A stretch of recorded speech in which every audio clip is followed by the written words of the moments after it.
was breaking different codes and data systems and doing data analysis against the Soviet Union.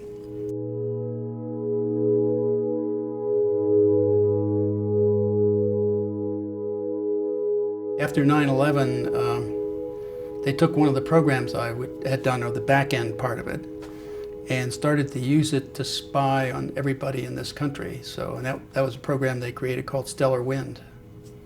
That was separate and compartmented from the regular activity that was ongoing because it was doing domestic spying. All the equipment was coming in, I knew something was happening, but then when the contractors I had hired came and told me what they were doing, it was clear where all the hardware was going and what they were using it to do. It was simply a different input. Instead of being foreign, it was domestic input. Somebody told me that they can listen to what we're saying by my having this, even if it's turned off. Yes. Here's the real grand design. Every domain, think of a domain as an activity, a specific type of activity, phone calls, or banking is another domain. So if you think of graphing each domain, and then each graph, then turning it in the third dimension, the trick now is to map through all the domains in that third dimension, pulling together all the attributes that any individual has in every domain, so that now I can pull your entire life together from all those domains and map it out and show your entire life over time.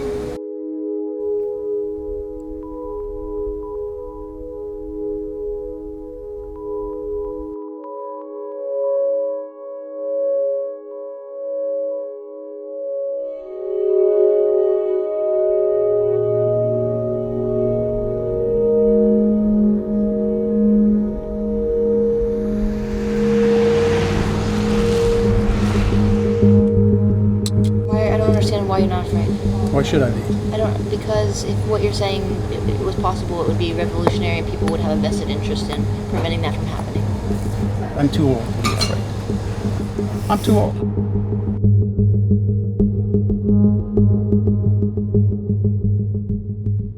I'm not sure how many of you got a chance to hear Keith Alexander yesterday, the head of the NSA, talk about the NSA's activities. Bill, how do you reconcile, is there some way to reconcile General Alexander's statement that the NSA isn't keeping track of every American with the existence of a facility like the one in Utah?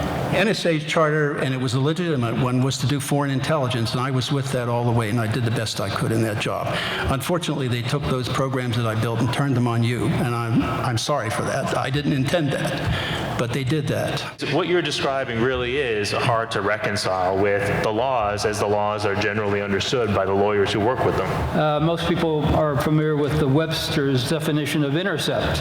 USID 18 has a different definition, and that's an intercept doesn't take place until it's actually listened to, until somebody puts on some earphones or actually reads some text on a screen. So you can pull in all the communications you want. The acquisition isn't the search, the querying later on is the search. They can then keep it in their database and target after the fact by going back and conducting data mining searches afterward, in other words, to get the information that they couldn't target from the outset.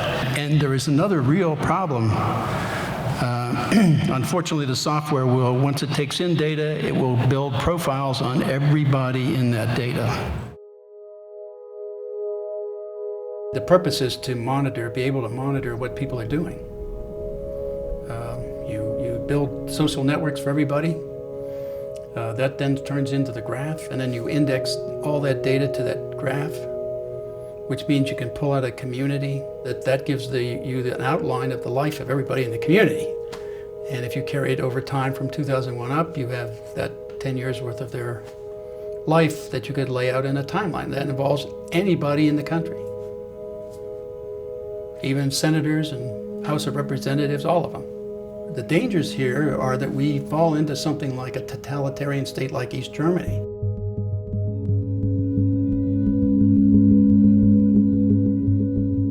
Well, they came in guns drawn, in my house. They didn't do that to the others, but they did to me. I guess, I don't know, they thought I was probably the most dangerous of all, so I don't know. I don't know what was in their minds, okay?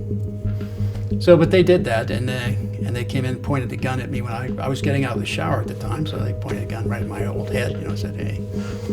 So, I wasn't too upset. I just said, yeah, suppose I could get dressed here. They weren't intimidating me anyway, so. Tell me something that will implicate somebody in a crime, that's what they asked me. So I told them what the crime was that I knew about, and that was that George Bush, Dick Cheney, Tenet, and Hayden conspired to subvert the Constitution, the constitutional process, and any number of laws, and here's how they did it, and I explained stellar wind on my back porch to all the FBI agents who weren't cleared. So they had a problem. I created a problem for them because they had a bunch of people now who weren't cleared for a very highly classified, only because it was domestic spying, by the way, was the reason it was highly classified. They wanted to highly classify the extreme impeachable crimes that they were committing.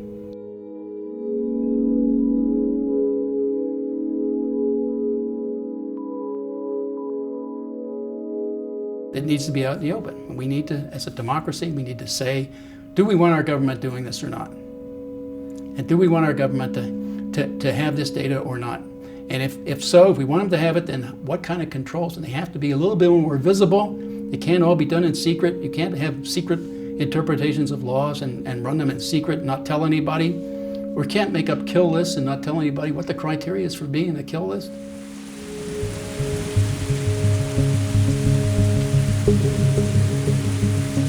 This is something the KGB, the Stasi, or the Gestapo would have loved to have had about their populations. So, I mean, and just because we call ourselves a democracy, right, doesn't mean we will stay that way. That's the real danger. And we, the people, may have absolutely nothing to say about it. We haven't had anything to say so far.